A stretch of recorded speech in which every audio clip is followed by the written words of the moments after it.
Saya sedang menyaksikan para pelayan menuang gelas-gelas campakne mahal seperti air keran ketika saya melihat jari Rizky Adianto berhenti diam di atas serbet linen putih. 1 detik lalu dia masih tertawa pelan mendengar lelucon dari Pak Rudi Wijaya. Jawab, Apes Nusantara. Detik berikutnya seluruh tubuhnya membeku. Jempolnya menggantung di atas layar ponsel seperti baru menerima vonis hukuman mati. Saya condong ke depan berpura-pura mengatur kursi, tapi saya kenal betul wajah itu. Saya pernah melihatnya dulu saat ayahnya meninggal dunia. Dia bertahan menyampaikan pidato pemakaman dengan suara mantap, baru ambruk di parkiran mobil ketika tak ada yang melihat. Kali ini berbeda. Ini bukan duka. Ini penghinaan yang panas dan tajam, tersimpan rapi dalam sebuah pesan dingin tanpa ampun.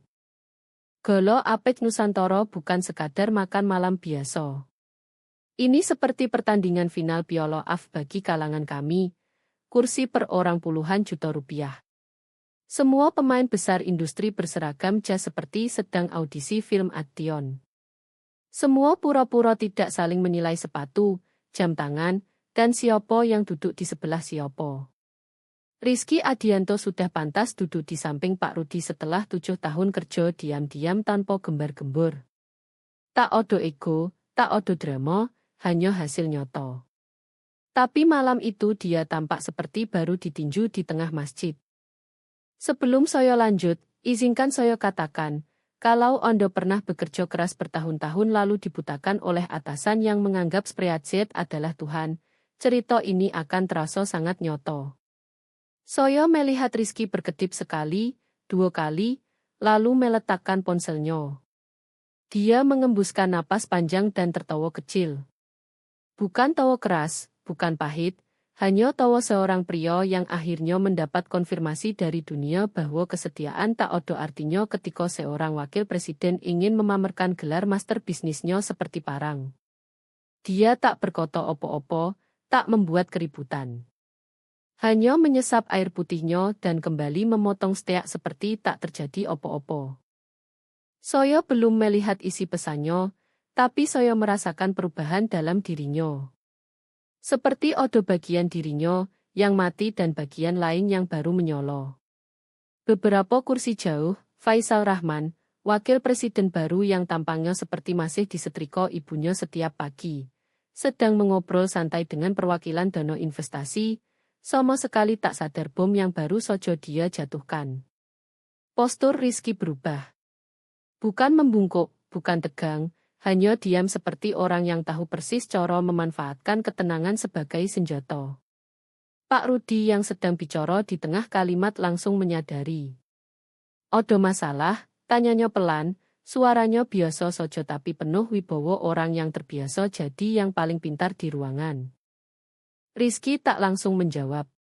Dia mengambil ponsel, mengetuk 2 kali, lalu mendorongnya melintasi meja ke arah Pak Rudi. Sesaat saya sempat melihat layarnya sebelum Pak Rudi memutarnya. Berlaku segera, kontrak kerja Anda diakhiri. Detail menyusul. Kembalikan semua aset Senin pagi. Itu saja.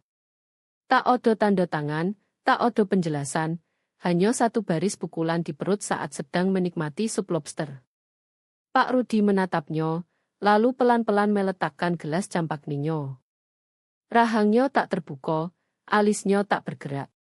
Dia hanya mengangguk sekali seperti hakim yang membaca vonis bersalah yang sudah dia duga sejak lama.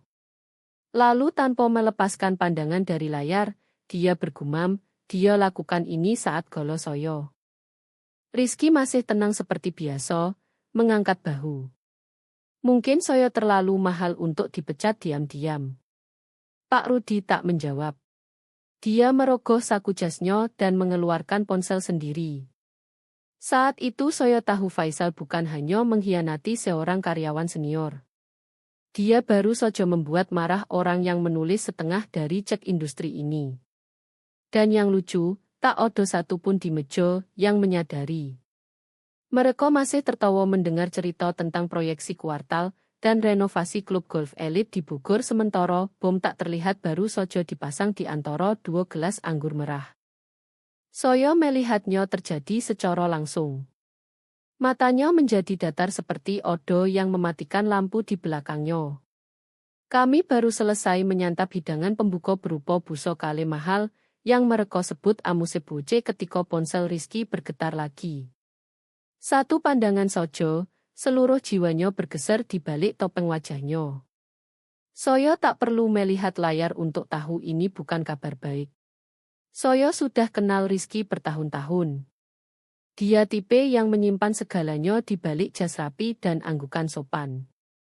Tapi ketika dia bersandar sedikit ke belakang seperti odo yang mencabut napasnya dan berpura-pura tak terjadi opo-opo, saya tahu ini bukan sekadar buruk, ini pengkhianatan. Dia mengetuk pesan sekali, dua kali, tak berkedip.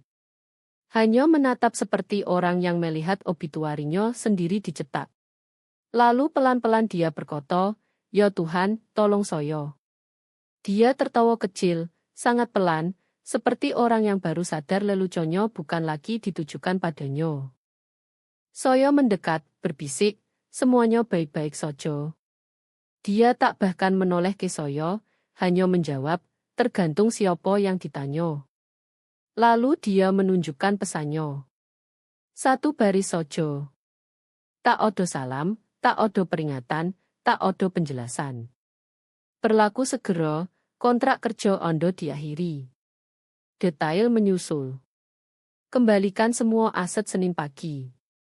Nama pengirimnya, Faisal Rahman. Tentu saja. Itu wakil presiden baru yang suka PowerPoint dan bulan lalu menyebut Rizky, warisan lama, dalam rapat strategi. Padahal Rizky lah yang membuat Apex Nusantara menjadi klien utama kami. Saya berkedip. Dia pecat kamu lewat Zooms. Rizky mengangguk, mengambil gelas air bersoda seperti hari Selasa biasa, bukan malam dia dieksekusi di depan publik di meja klien yang dia bangun dari nol. Tepat di sebelah jauh klien tersebut yang sekarang mengetik di bawah meja dengan wajah seperti badai di balik kaca. Kurasa dia tak mau menunggu sampai Senin, gumam Rizky. Sayang sekali. Saya sudah pilih jam tangan pensiunnya. Saya hampir berteriak. Bukan karena dia tak pantas dapat yang lebih baik, dia pantas 100 kali lipat. Tapi karena ini begitu bodoh, begitu korporat, begitu tulinodo, sombong dan kejam olo zaman digital. Seorang pria menghabiskan 7 tahun mengamankan kontrak yang menyumbang 42% pendapatan perusahaan, dan mereka tak bisa bahkan menelepon. Tak bisa menatap matanya. Saya memandang ruangan berputar di sekitar kami. Towo, jabat tangan, denting gelas. Tak satu pun sadar odo yang baru saja mencabut pin granat di bawah meja pesta mereka sendiri. Rizky memeriksa ponsel lagi, menggulir melewati pesan seperti spam. Tak odo pesangon disebutkan, katanya tenang, seperti sedang membahas cuaca. Itu akan jadi masalah. Dia tak panik, tak berkeringat, hanya mencatat dalam pikiran seperti pria yang siap membongkar rumah dengan satu kunci pas saja. Saat itulah saya sadar ini tak akan berakhir dengan posting LinkedIn perpisahan dan kepergian diam-diam, tidak. Faisal telah menjadikannya pribadi. Dan Rizky bukan tipe yang berteriak. Dia menghitung. Dan dari matanya, matematika sudah dimulai. Pak Rudi langsung menyadarinya. Perubahan podo Rizky tak keras. Itu odo di bahunya. Jenis keheningan yang muncul ketika seorang pria baru saja ditikam tapi menolak berdarah di depan umum. 1 detik dia masih tertawa sopan mendengar cerita tentang logistik barang di Singapura. Detik berikutnya dia diam, bukan menarik diri, hanya waspada, seperti odo yang putus bersih di dalam dirinya. Pak Rudi condong sedikit melintasi taplak meja linen, mata menyipit. Semuanya baik. Rizky tak menjawab. Dia hanya mengambil ponsel, mengetuk sekali, dan mendorongnya melintasi meja seperti sedang menyerahkan tagihan. Pak Rudi menunduk, menyipit sejenak sebelum menyadarinya. Saya melihatnya menyentuh seperti detonasi tertunda. Alisnya tak terangkat. Bibirnya tak terbuka.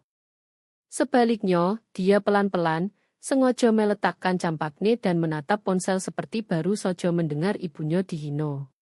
Dia lakukan ini saat galau saya, tanyanya, suaranya begitu pelan hampir tak terdengar di antara denting garpu dan trio jazz di latar. Rizky mengangkat bahu. Bukan pura-pura, hanya lelah. Sudahlah. Saya memang sudah mau keluar. Pak Rudi menatapnya seperti dia gila. Tidak lagi. Kamu tidak akan keluar. Odo jedo. Jenis jedo yang membuat bulu kuduk merinding karena tahu odo yang bergeser secara seismik di bawah meja. Sementara semua orang lain masih bicara tentang margin kuartal dan klub golf pribadi seperti bumi tak pernah bergerak. Saya tak pernah melihat Pak Rudi benar-benar marah sebelumnya. Bukan marah sungguhan. Pria yang membangun Apex Nusantara dengan saraf bojo dan diplomasi halus ini tak pernah kehilangan kendali.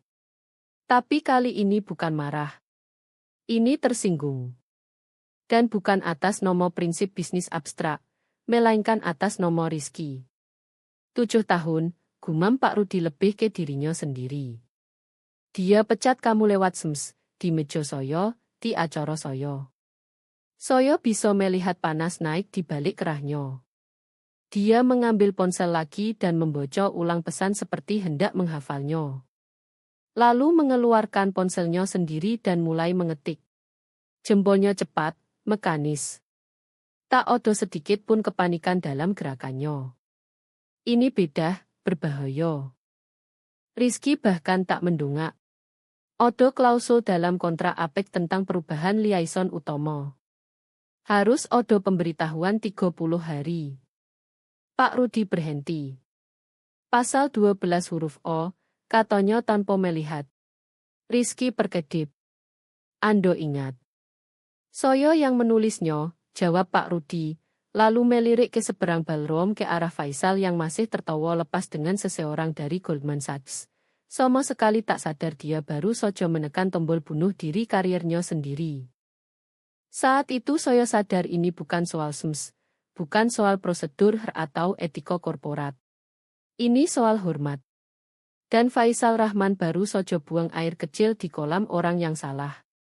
Pak Rudi tak berteriak.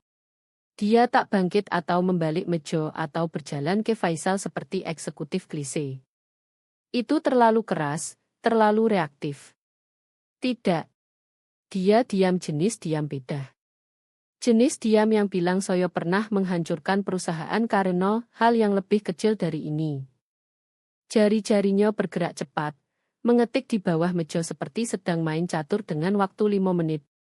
Saya condong cukup untuk melihat pratinjau. 1 ke General Counsel, 1 ke Chvo. Tak ada drama, hanya sinyal jelas yang terkirim seperti flare diam sebelum serangan udara. Sementara itu tawa bergema di ruangan sekitar kami. Istri seorang sedang bercerita tentang sponsorship Instagram anjingnya. Saya rasa trio jazz baru mulai memainkan versi mellow, Flime Totemon. Dan dari luar, tak ada yang tahu tanah di bawah kontrak. Surya Mandiri dengan Apex Nusantara mulai retak. Pak Rudi mengangkat ponsel ke telinga dan menelepon cepat di bawah meja. Suaranya rendah, terukur. Mereka baru saja memecat liaison kredibel satu-satunya di tengah kontrak. Katanya hampir seperti memesan sandwich. Tandai. Saya melihat Rizky mengeluarkan ponselnya sendiri. Bukan lagi korban tusukan korporat yang terkejut, melainkan sesuatu yang lebih dingin, lebih tajam. Pria yang membangun akun Apex boto demi boto kini menggulir file-file seperti pengacara yang siap sidang. Dia membuka folder berlabel Apex Redundancy Mes Updated dan menggulir cepat. Begitu cepat sehingga saya tahu dia sudah tahu persis di mana mencari. Jempolnya berhenti di klausul yang disorot kuning. Saya melihat dari bahunya. Pasal 12O. Dia tak berkata opo-opo. Hanya memutar layar ke saya. Setiap perubahan liaison utama tanpa pemberitahuan tertulis 30 hari dianggap pelanggaran perlindungan eksklusivitas dan dapat mengakibatkan suspensi atau terminasi penuh kontrak. Soyo mendongak dan melihat sesuatu berbeda di matanya. Bukan sakit, bukan tersinggung, niat terhitung. Dia tak akan mengamuk. Tak akan posting perpisahan pasif-agresif di LinkedIn atau memohon martabat di ruang rapat Senin nanti. Tidak. Rizky akan membiarkan kontrak mengeluarkan darah mereka pelan-pelan. Dia menutup dokumen, mengunci layar, dan menyesap air panjang. Tangan steady, napas tenang, tapi matanya sudah 1000 mil di depan. Di seberang ruangan, Faisal tertawa terlalu keras podo leluconnya sendiri. Tak tahu dia baru saja memicu klausul yang bisa menguapkan kesepakatan yang dia coba curi kreditnya. Pak Rudi menutup telepon. Tak ada ekspresi, tak ada komentar, hanya anggukan sekali ke Rizky seperti fakta diam telah dibuat. Saya rasa keduanya tak perlu mengatakan apa yang akan terjadi selanjutnya. Rizky bersandar di kursinya, moto menyapu balrom, mencatat setiap orang di meja itu. Dia tak hanya mengingat ruangan. Dia mengingat siapa yang melihat dan siapa yang diam. Boro pertama balas dendam bukan keras. Tak ada pidato atau pintu dibanting. Itu datang dalam bentuk dua pria yang diam-diam membaca kontrak. Rizky tak terburu-buru. Itulah yang mengganggu. Dia bergerak seperti orang yang memotong kabel, bukan menarik pelatuk. Disengaja, presisi, jenis ketenangan yang membuat orang meremehkanmu tepat sebelum sadar kamu sudah menang. Dia menggulir ke atas kontrak dan mencari pasal 12O, seperti sedang cek cuaca. Saya melihatnya membaca ulang bahasa kontrak meski saya tahu dia sudah hafal di luar kepala. Rizky tak pernah lupa detail kecil. Dia tipe yang ingat syarat jabat tangan dari 8 kuartal lalu, sampai tanda bocor. Dia condong sedikit ke Pak Rudi, suara rendah tapi tegas. Pasal 12 huruf O, pesan itu mengaktifkannya. Kepala Pak Rudi berputar sedikit, cukup untuk menunjukkan dia mendengar. Dia tak tampak kaget. Hanya mengonfirmasi seperti sudah berharap Rizky mengucapkannya keras. Pikir begitu, gumam Pak Rudi, matanya sudah kembali ke ponsel. Dia tak mengirim ke Faisal dulu. Dia menyusun sesuatu yang lebih baik, sesuatu legal, sesuatu final. Anda bisa merasakan taruhan bergeser. Ini bukan sekadar kecelakaan jelek atau nakal yang terlalu banyak kafein. Ini pelanggaran kontrak, pelanggaran klausul pembuka yang kalau ditekan bisa membatalkan eksklusivitas Suryo Mandiri dengan Apex Nusantara. 42% pendapatan hilang begitu saja. Dan semua karena jari Faisal, yang gatal tak bisa menahan tombol kirim. Rizky bersandar lagi di kursi. Kali ini bukan karena syok, melainkan postur, kehadiran, wibawa yang tak perlu diumumkan. Dalam rentang 15 menit dia berubah dari karyawan yang bisa dibuang menjadi satu-satunya pria di ruangan yang memegang kabel listrik hidup. Dan membiarkan semua orang bertanya-tanya seberapa dekat mereka dengan tersengat. Gelas campakne di depannya tak tersentuh. Kursus lobster sudah datang. Tak ada yang di meja menyadari perang diam yang terbentuk di antara dua kursi. Semua masih terkikik tentang bonus kuartal dan cerita roles palsu sementara. Pak Rudi mengetik pesan yang akan lebih keras daripada teriakan ruang rapat manapun. Rizky menoleh ke Soyo. Suara hampir berbisik. Kamu tahu pasal 12 juga melakukan opo? Soyo geleng. Itu membiarkan Apex pergi tanpa penalti. Tak ada teriakan. Tak ada pemberitahuan. Selesai. Itu mendarat seperti peluru, bukan dengan bunyi, tapi dengan bobot. Dia tak menyeringai, tak mencari validasi. Hanya mengembuskan napas seperti pria yang akhirnya menemukan titik tekan di dada binatang yang mencoba menelannya. Ketenangannya bukan lagi mundur. Ini positioning. Ruang peluru yang sudah diisi menunggu pelatuk. Pak Rudi mendongak, membaca wajah Rizky sekali lagi, dan mengangguk. Hanya sekali. Lalu mulai mengetik lagi, dan kali ini nomor di atas layar adalah Faisal Rahman. Jempol Pak Rudi menggantung di atas keyboard sedetik lebih lama dari biasanya. Seperti menimbang bobot setiap koto. Lalu tanpa hiasan atau peringatan, dia menekan kirim. Sepertinya Anda baru saja membatalkan kontrak kami juga. Sampai jumpa di pengadilan. 14 koto, sopan, bedah, dan fatal. Pesan itu mendarat seperti tembakan senjata diam, bukan dramatis, bukan keras, tapi tak bisa dibatalkan. Anda hampir bisa merasakan pergeseran tektonik di bawah karpet ballroom. Meski tak ada yang lain tahu opo yang baru saja meledak. Pak Rudi tak berkedip. Tak sombong. Hanya meletakkan ponsel telungkup dan kembali ke lobsternya seperti baru mengirim pesan tentang cucian kering. Beberapa detik kemudian ponselnya bergetar lagi.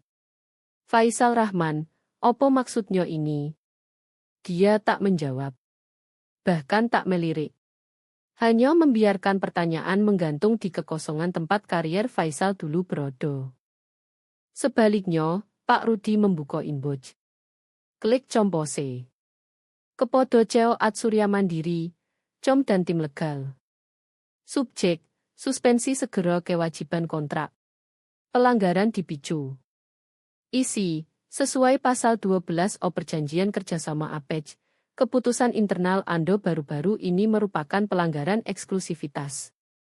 Berlaku segera kami menangguhkan semua kewajiban kontrak sambil menunggu tinjauan legal. Mohon arahkan semua korespondensi selanjutnya melalui konselor. Dia menekan kirim dengan ujung jari begitu tenang seolah sedang undangan acara amal. Saya melirik Rizky. Tak ada yang berubah di ekspresinya. Tak ada senyum, tak ada embusan lega, hanya ketenangan klinis yang sama. Seperti sedang menyaksikan gedung tempat dia pernah tinggal dirobohkan. Tahu betul dia sudah berkemas berminggu-minggu lalu. Itulah Rizky. Balas dendamnya tak pernah dramatis. Itu akan benar. Dan itulah yang membuatnya mematikan. Dia tak berteriak di kantor atau posting marah di Slack. Tak perlu. Dia membiarkan kontrak melakukannya untuknya.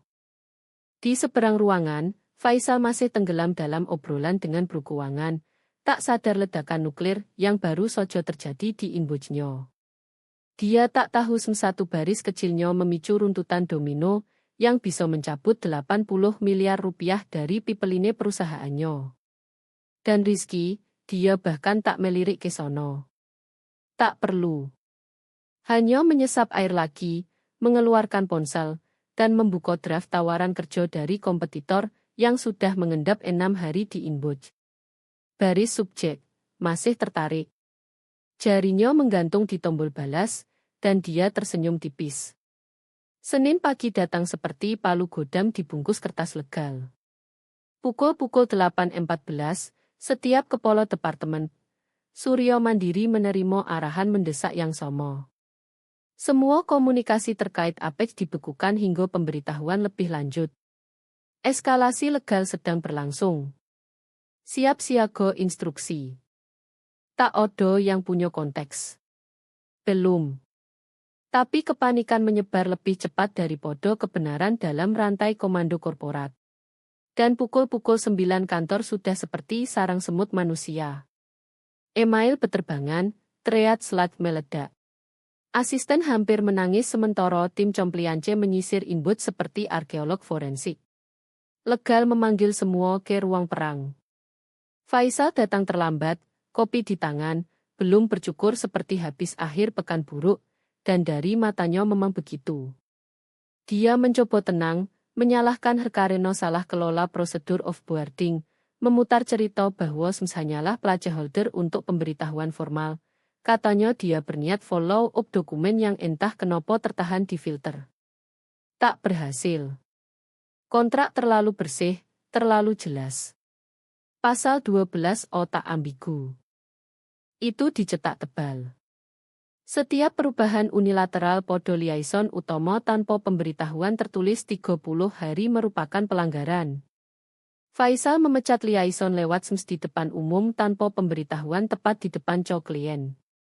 Dan sekarang Ongso emas perusahaan terbang membawa telurnya. Chvo tampak mau muntah.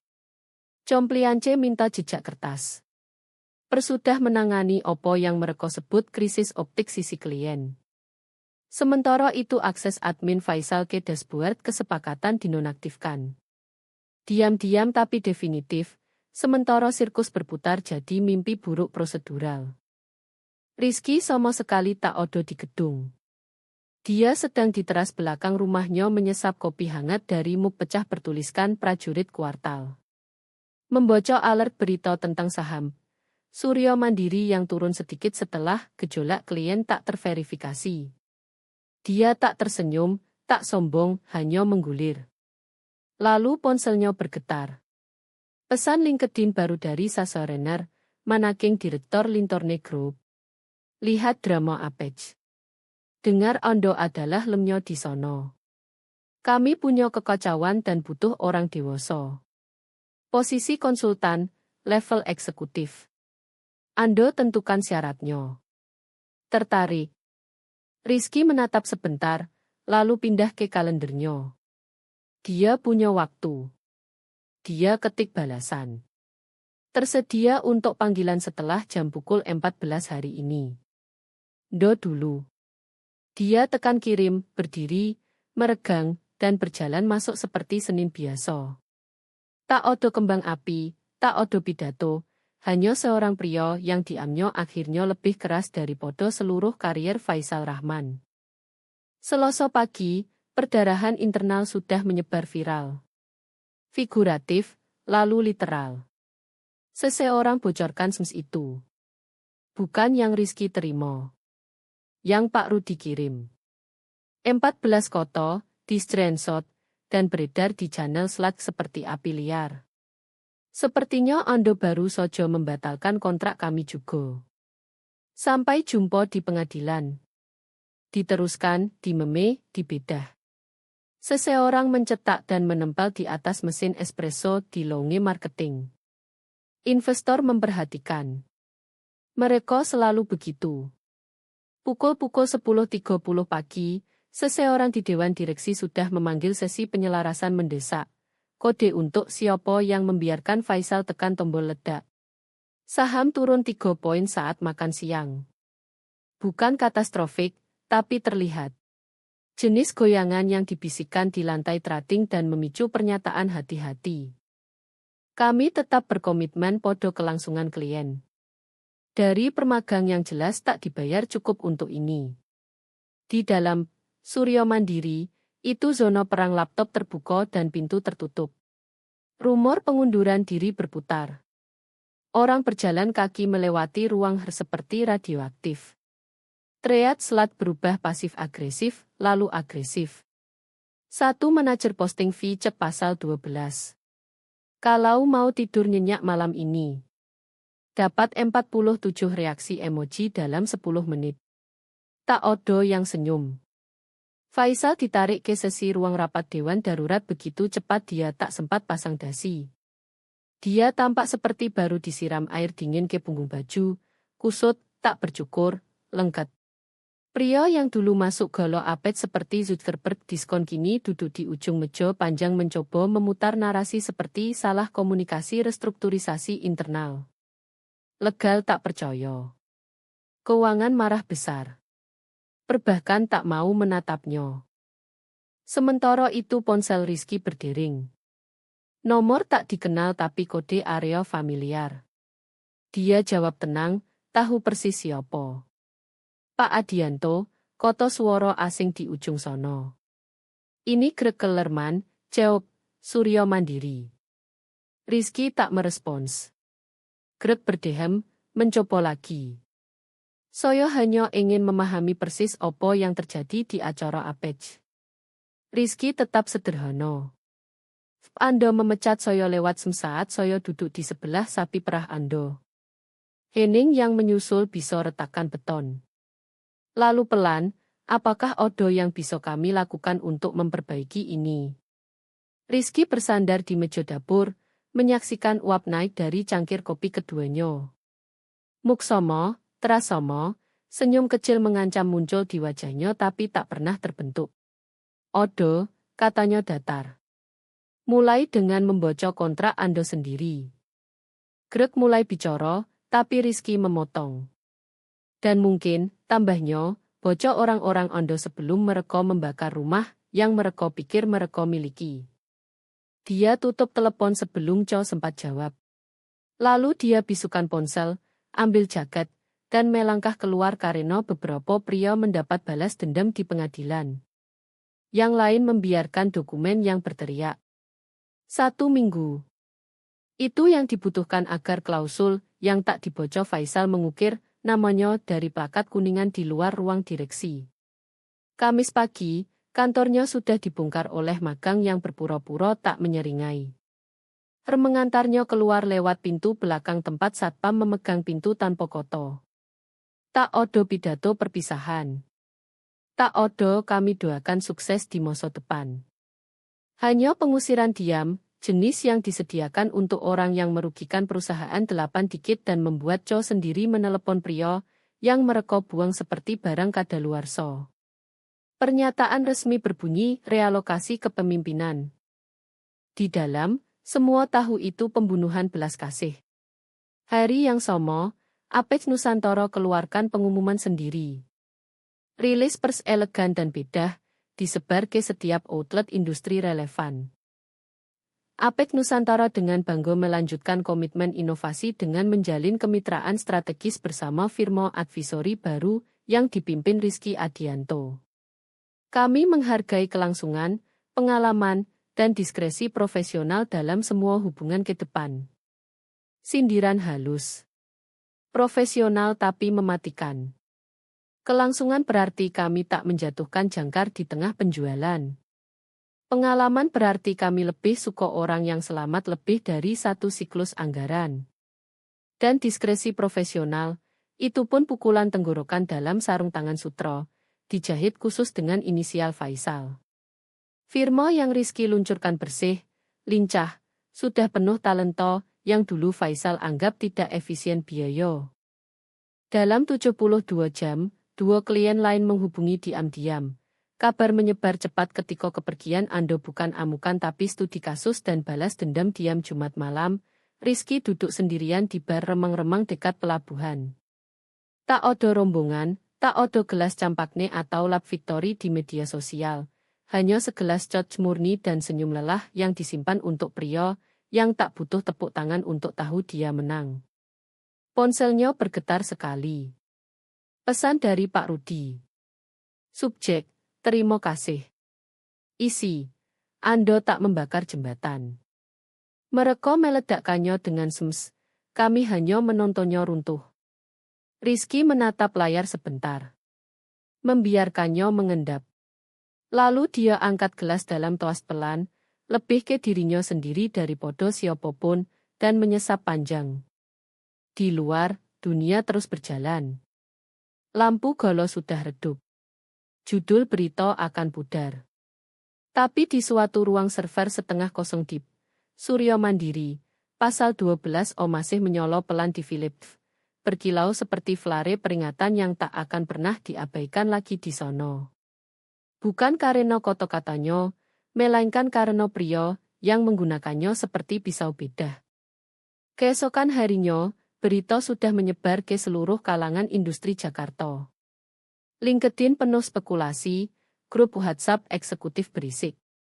Tapi Rizky tak peduli. Dia sudah di ruang rapat baru di Lintorne Group, menandatangani kontrak sebagai konsultan eksekutif dengan syarat yang dia tentukan sendiri. Gaji 3 kali lipat, opsi saham, dan klausul anti pengkhianatan yang lebih ketat dari sebelumnya. Sementara itu di kantor Suryo Mandiri, suasana seperti kuburan. Meja Faisal kosong. Nomor di pintu sudah dicopot.